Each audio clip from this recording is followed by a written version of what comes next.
Hello, fundraising friends. I'm Susan Black, owner of Lean Professional Fundraising and author of Help They Want Me to Fundraise. My goal in these videos is to bring you additional thoughts and insights that will help you get the most from my book. But instead of hearing from me, you're going to hear from some friends who have been doing this fundraising thing for a long time and who have great advice to share. So today's guest is Michelle Heritage, who is CEO of Community Shelter Board. Michelle, thanks so much for being with us today. I really appreciate it. Thanks for having me. Yeah. So, Michelle, one of the things I feel like you modeled really well for me when we worked together in the past was your relationship with the board.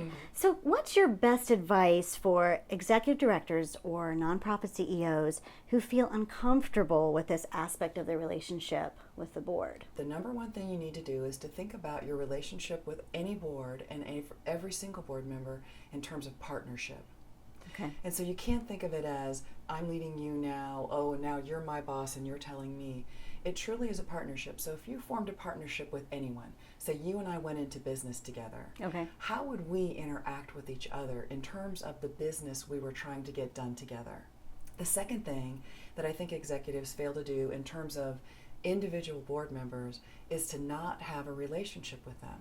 So it is the executive director's job to have an individual relationship with each board member. And you should be using those individuals to give them meaty, difficult challenges to work in partnership with you. When you have these kind of information about your board members, when you have this kind of relationship, then when you're asking them to do something like fundraise, which may be uncomfortable, you really have a very strong base that you're standing on with them. I think so many times as executive directors, we ignore our board for long periods of time, only talking to them when we need something, when we have a problem, or during a board meeting, and then we don't have relationships with them all the other times. So really, most of your work is outside the board meeting and outside when you're having a crisis to have that relationship of partnership built with you and your board. Okay. And then lastly, as a body, I think a lot of execs, me included, have made the mistake of thinking of them as not helpful and somebody you have to just report to. You're a little bit afraid of them, you're concerned, and instead you need to think of the board as the primary support network for you as the executive director. They care the most about the organization in terms of the success of the organization. Therefore, they care the most actually about your success. Yeah, I think that's great advice. And as you were talking, I was thinking about those executive directors who I think feel hesitant, about creating the relationships with individual board members. They might feel like they don't know where to begin. What suggestions or practical suggestion would you have for that CEO that thinks, okay, I have to get to know these people. What should I do? What's the first step? Here's a real easy one.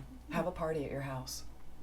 Get to know them on a personal basis. Let them get to know each other on a personal basis. That's a really easy thing to do. Have a cookout, have a holiday party, but host your board members at your home in a calm, casual space where you actually are going to talk about something besides the mission of the organization and we've got to raise money and what's happening with these funds and these kinds of things. That's one.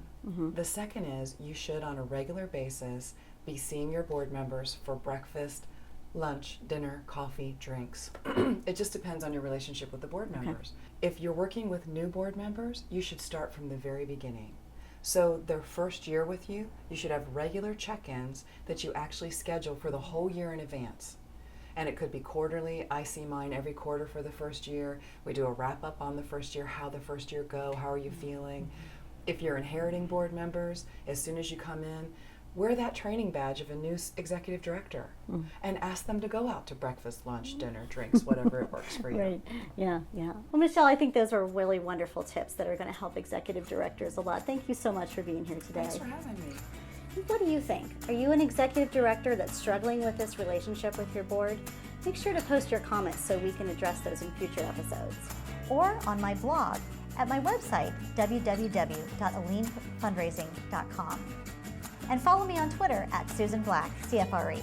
See you soon.